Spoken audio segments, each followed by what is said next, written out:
Oke, langsung kita mulai aja sesinya ya. Oh, dengan Bapak Jo ya. Iya, benar, saya sendiri. Jadi istri Bapak, Iya, iya dokter, kenapa?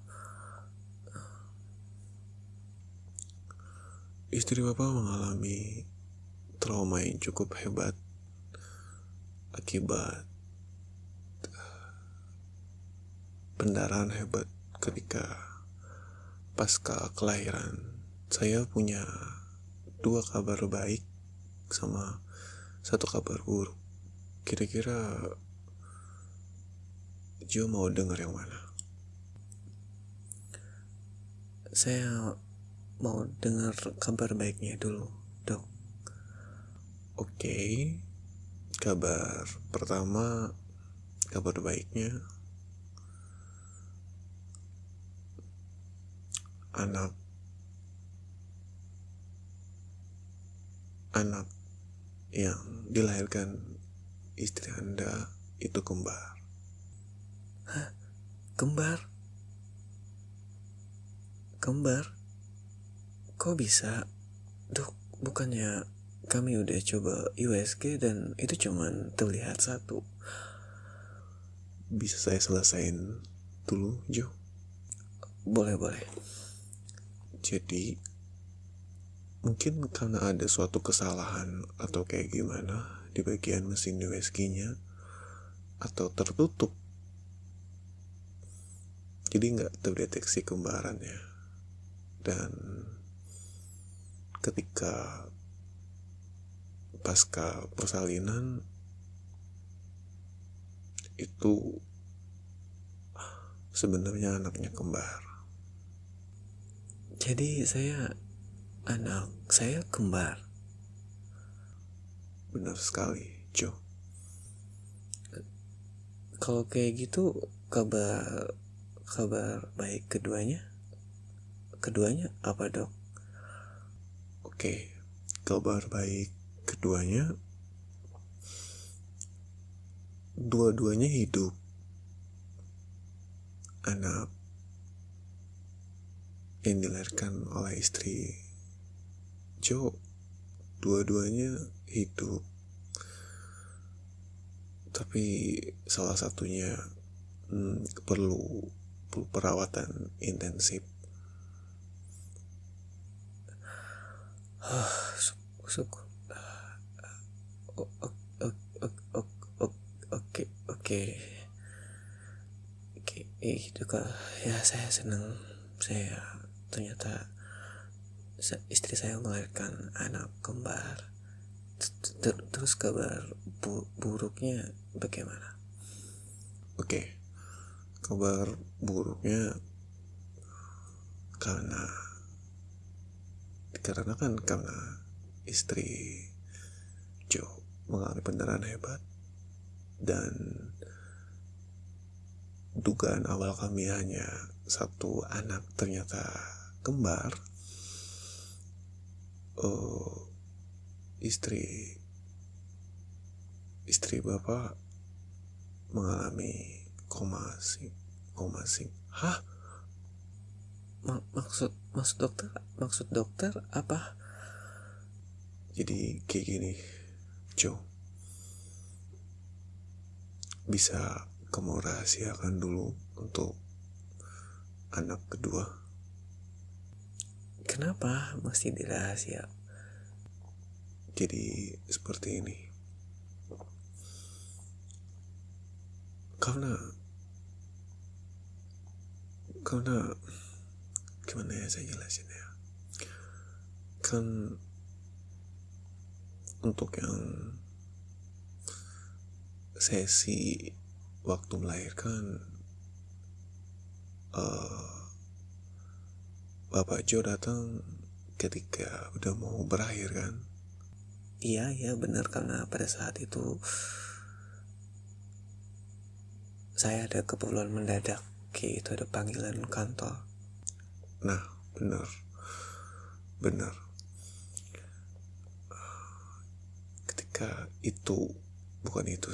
ketika istri Bapak sudah selesai persalinan, kami mencoba untuk memberikan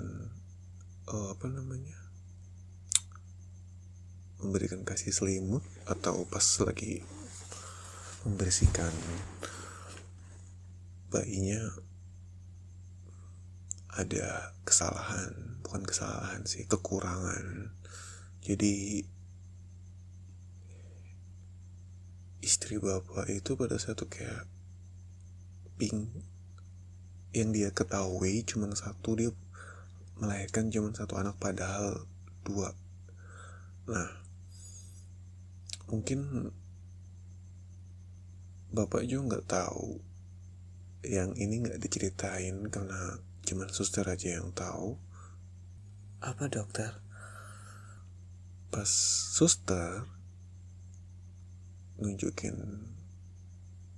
dua anak secara langsung, karena pada saat itu Bapak Jo nggak ada, jadi kita tanya kepada istrinya Bapak Jo buat mutusin mana yang harus dipilih, laki-laki atau perempuan.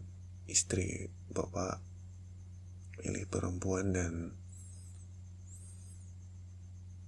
ada permasalahan prematur pada saat itu. Maksud dokter kayak gimana? Saya masih nggak ngerti, dok. Jadi kayak gini, ini ada berkas, coba baca aja biar lebih detail, karena kalau saya jelasin takutnya makin gak paham. Tapi kalau ada yang gak dipahamin bisa tanya langsung ke saya. Yaudah dokter, biar saya baca sebentar.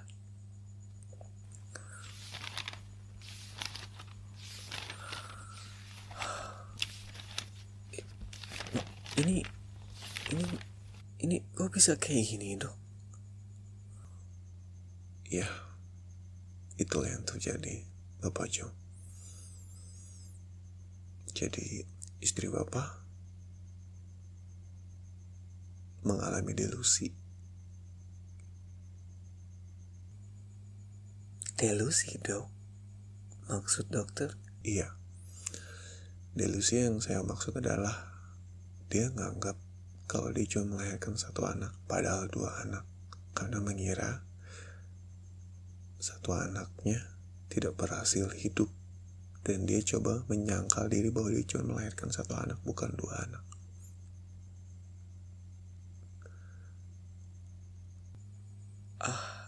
Kayak gitu ya.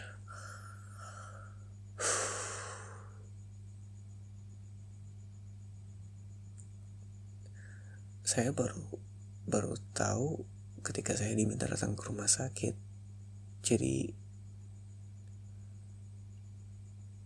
Jadi yang ada di gambar berkas ini itu anak saya, yang satunya. Iya, anak Bapak Jo satunya sedang dirawat intensif di ruang ICU, perlu perawatan lebih, tapi selebihnya normal, hanya prematur aja. Tapi yang bermasalah itu di istri Bapak.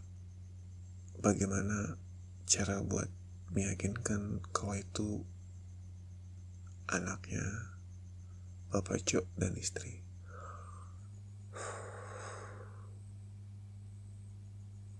Maksudnya dokter? Kan saya bisa langsung ngomong aja. Bukan kayak gitu, Bapak Jo. Kan tadi saya bilang istri Bapak mengalami delusi. Yang saya khawatirkan adalah trauma atau panic attack dadakan, yang dimana menyangkal mati-matian. Kan saya baca historinya, riwayat kesehatan dari istri Bapak Jo ada punya penyakit riwayat mental health kan? Iya, ada. Oh, kalau nggak salah satunya bipolar bukan? Iya, salah satunya itu. bipolar, bener dok? Nah itu, jadi dari analisis kami, kepribadiannya berubah. Bukan berubah sih, cara bentuk perlindungan diri buat menyangkal realita sebenarnya. Dia nganggap anaknya udah meninggal yang satunya, padahal masih hidup.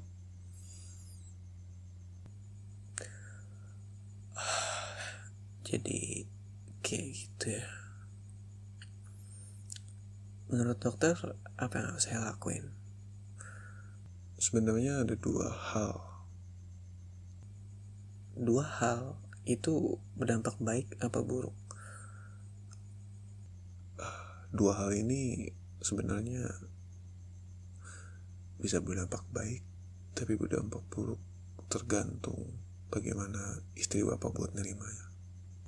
Kalau gitu yang pertama bagaimana dok? Yang pertama sebenarnya simpel. Bapak juga bisa langsung jelasin keadaan sesungguhnya kepada istrinya, tapi pasti panic attack, itu pasti.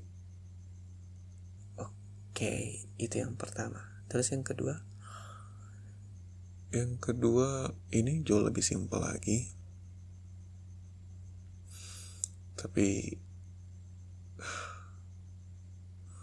di sini bapak juga harus berbohong bahwa itu anak adopsi misalnya gitu, karena orang tua si anak sudah meninggal, tapi abis itu istri bapak nggak akan mengalami namanya panic attack atau kayak gimana.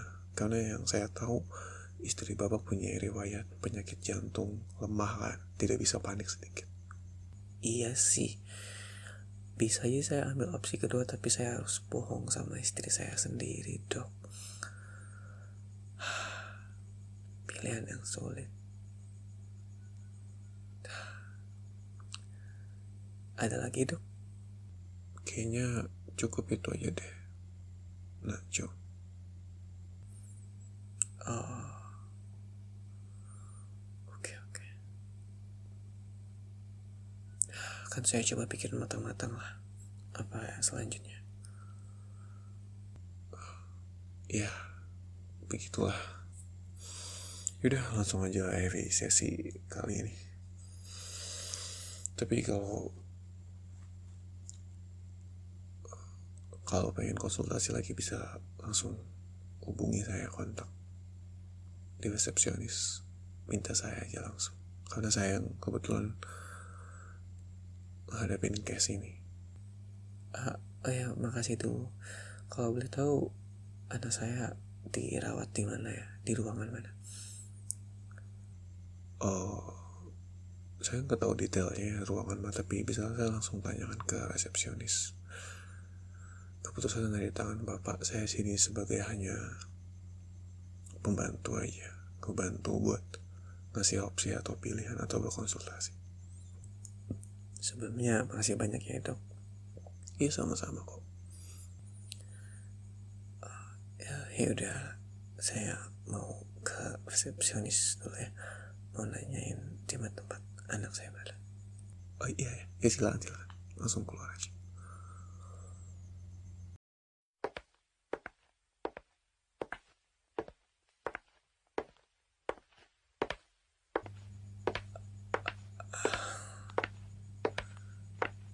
Aku bingung ya gimana jelasin ke istri aku kalau ternyata aku tuh punya anak kembar.